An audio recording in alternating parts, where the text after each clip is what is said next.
我们到了。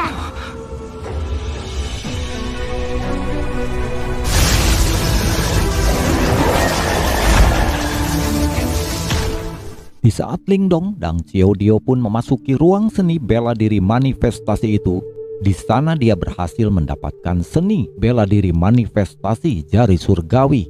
Kemudian di bagian luar ruangan terlihat 8 orang yang masuk telah tersadar dari meditasinya. Masing-masing dari mereka mendapatkan seni bela diri level 7 hingga level 8. Dan hanya Lingdong dan Ling Langtian yang belum tersadar dari meditasi mereka. Singkat cerita, Ling Langtian berhasil mendapatkan seni bela diri manifestasi tingkat atas. Namun, Lingdong memperoleh jauh lebih hebat dari milik Ling Langtian. Lingdong berhasil mendapatkan seni bela diri terkuat jari surgawi. Dan tanpa sengaja, mereka juga mengungkapkan keberadaan dari istana harta kuno di bawah tanah. Melihat istana harta kuno itu, 4 klan besar dan juga semua paksi ingin mendapatkan harta kuno itu. Namun tanpa diduga, istana harta kuno itu dijaga oleh makhluk iblis yang mengerikan. Dengan kekuatan yang luar biasa, salah satunya adalah naga iblis Kalelawar Darah.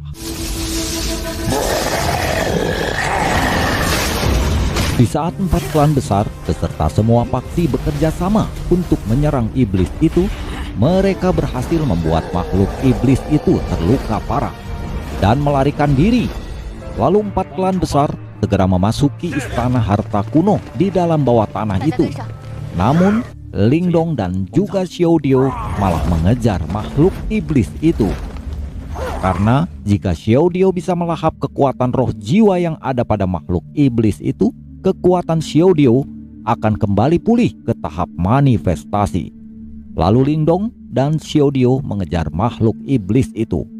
Di saat mereka sudah berhasil mengalahkan naga kelelawar darah itu, muncul 2 sosok mengganggu mereka yang juga ingin memiliki makhluk tersebut. 2 kerangka putih berdiri di samping tubuh naga kelelawar darah yang sangat besar itu. Kerangka itu berbentuk manusia, terbentuk dari berbagai jenis tulang. Itu adalah boneka tulang. Tatapan Lingdong mulai suram saat dia menatap 2 boneka tulang itu. Namun di sisi lain, dia juga melihat ke arah 2 tetua yang lebih menyeramkan. Di samping boneka tulang itu, matanya mulai menyempit. Dia juga mengetahui jika kedua orang itu memiliki kekuatan tahap penciptaan ki level atas.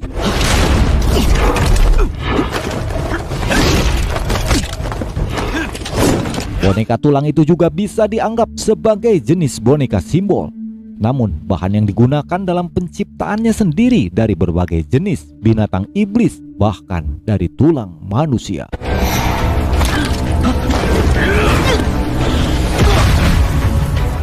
Menurut apa yang Lingdong ketahui, seharusnya tidak ada paksi yang relatif terkenal di Kekaisaran Yan yang mampu membuat boneka tulang.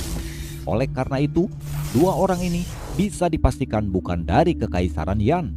Namun tidak peduli dari mana mereka, karena jika ingin mengambil sesuatu yang disukai oleh Lingdong tepat di depan matanya adalah sesuatu hal yang mustahil. Namun kedua orang itu pun juga mengetahui jika Lingdong mampu membunuh naga kelelawar darah yang terluka parah, berarti dia memiliki beberapa keterampilan. Namun sebagian besar disebabkan oleh kekuatan boneka simbol miliknya. Tetua berambut putih itu juga mengatakan jika mereka hanya ingin menyelamatkan hidup Lingdong, karena mereka berdua sedang dalam suasana hati yang baik. Namun jika Lingdong masih tidak dapat melihat niat baik dari mereka, maka mereka tidak segan-segan akan melenyapkannya. Saat itu juga Xiaodio yang awalnya hanya diam saja, kali ini sudah tidak tahan lagi dengan kedua orang itu.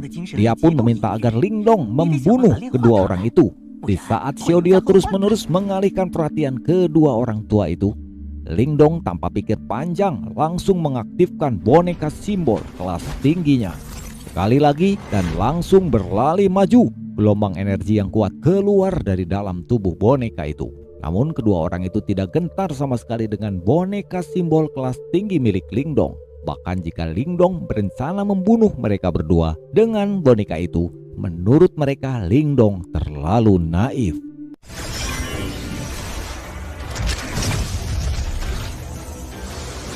Kedua tetua itu mengeluarkan tawa yang menakutkan. Kemudian segel tangan mereka berubah ketika dua boneka tulang di samping mereka terbang. Cahaya merah berkedip di mata mereka. Seketika mereka langsung menabrakkan boneka simbol milik Lingdong. Kedua belah pihak saling bentrok meskipun dua boneka tulang secara paksa diterbangkan kembali kepada mereka. Mereka dengan cepat melambaikan kepalan tangan dengan keras. Berseteru dengan boneka simbol, suara-suara yang terselubung diiringi angin yang sangat kencang ketika Lingdong melihat bahwa dua boneka simbol tulang benar-benar mampu menandingi boneka simbol tingkat tingginya. Keheranan melintas di mata Lingdong. Meskipun jumlah pil yuan murni yang dituangkan pada saat ini tidak banyak, kekuatan itu seharusnya sebanding dengan praktisi tahap menengah penciptaan Qi. Jelas dia tidak pernah berpikir bahwa boneka tulang sangatlah kuat. Sementara boneka tulang menahan boneka simbol, sosok kedua tetua itu menghilang dalam sekejap. Kemudian mereka sudah muncul di depan Lingdong. Tangan mereka menggenggam pedang tulang yang tajam dan kemudian dengan kejam hendak menusuk Lingdong. Serangan dua praktisi itu sangatlah kuat. Namun Lingdong tidak menunjukkan indikasi untuk menghindari sama sekali. Tangannya menggenggam tombak surgawi kuno dan segera meledak di langit. Kemudian berubah menjadi tombak naga. Dalam sekejap serangan kilauan tombak naga yang tangguh langsung menabrak kedua tetua itu. Serangan balik yang tiba-tiba dari Lingdong menyebabkan ekspresi kedua orang itu berubah. Mereka buru-buru menahan serangan Lingdong. Namun Lingdong dengan secepat kilat menembus pertahanan pedang dari kedua tetua itu. Pukulan tombak Lingdong mendarat di tubuh kedua tetua itu. Ekspresi mereka segera berubah menjadi putih pucat dan memuntahkan seteguk darah segar. Keduanya kebingungan karena Lingdong hanya di tahap awal penciptaan Qi. Bagaimana bisa dia memiliki kekuatan seperti ini? Mereka pun saling memandang satu sama lain sebelum tanpa sadar berteriak, "Ada yang aneh dengan anak ini, cepat lari!" Namun sudah sedikit terlambat untuk mereka pergi. Saat kemudian Lingdong merilis tapak emas yang sangat besar dengan kejam menghantam dua orang berambut putih itu. Ketika kedua tetua itu merasakan kekuatan yang sangat kuat di atas kepala mereka, mereka dengan cepat mengendalikan dua boneka tulang, dengan cepat berlari dan berada di samping mereka. Kemudian boneka tulang merentangkan lengan mereka dengan tujuan mengangkat pelapon emas secara paksa. Namun apa yang terjadi? Dua boneka tulang itu benar-benar langsung meledak. Seketika boneka tulang hancur. Dua tetua itu memuntahkan darah segar. Mereka mati-matian hendak melarikan diri. Namun ketika keduanya melarikan diri, tiba-tiba Xiao Dio menghajar kedua tetua itu dengan dua piringan cahaya keunguan. Dengan kecepatan yang sangat menakutkan, dalam sekejap memutuskan leher kedua tetua itu. Dan kedua tetua itu pun mati seketika.